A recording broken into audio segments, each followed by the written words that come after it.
Chairman, I thank the witnesses for being here for our inaugural posture hearing for the new Congress.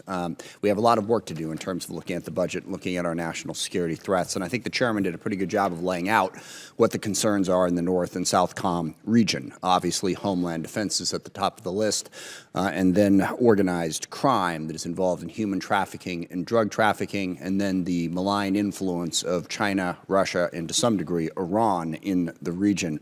On the border security piece, yes, there is greater security on the border. That is a good thing. I want to hear from Northcom about what DoD's role is going to be in that going forward. We have moved considerable assets down to that border. And as the chairman noted, illegal crossings are way down. Is that level of commitment necessary, and what is it doing to readiness elsewhere? During the first Trump administration, we used some of our military bases to house migrants. That undermined the readiness at those bases, the training that they were supposed to do. So how are we balancing that mission with this one, particularly in light of the reduced number of border crossings? Is this the best place to be spending our money? And then the real concern in all of this is partners and allies. As I said, I think the chairman laid out a really good set of priorities for what we need to do to protect the homeland and meet our needs in North and Southcom. But I'm really curious to see how people feel about partners and allies. The chairman mentioned Panama, for instance, as, moving out of the Belt and Road Initiative, and that's great. But if Panama thinks that the U.S. is going to use military force to retake the Panama Canal, I suspect Panama might recalculate who they need in terms of friends and partners. The tariffs that we are lobbying at Canada and Mexico. As all of you know, Canada plays a huge role in precisely that air defense that the chairman outlined.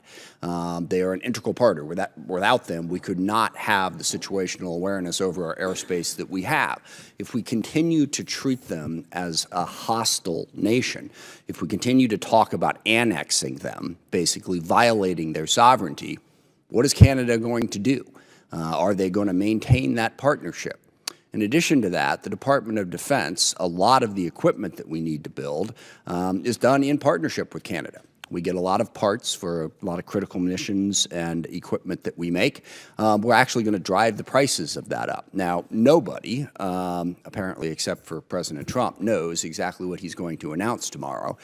But the tariffs that he has already announced, and crucially the tariffs that he has already threatened, are basically turning our partners against us. They are going to recalculate and figure out who their true friends and allies are. So I'd really like to hear from our witnesses, how are we going to navigate that? Can America really go it alone in the world? Can we really tell the rest of the world basically to go to hell? We only care about ourselves. We don't care about you at all.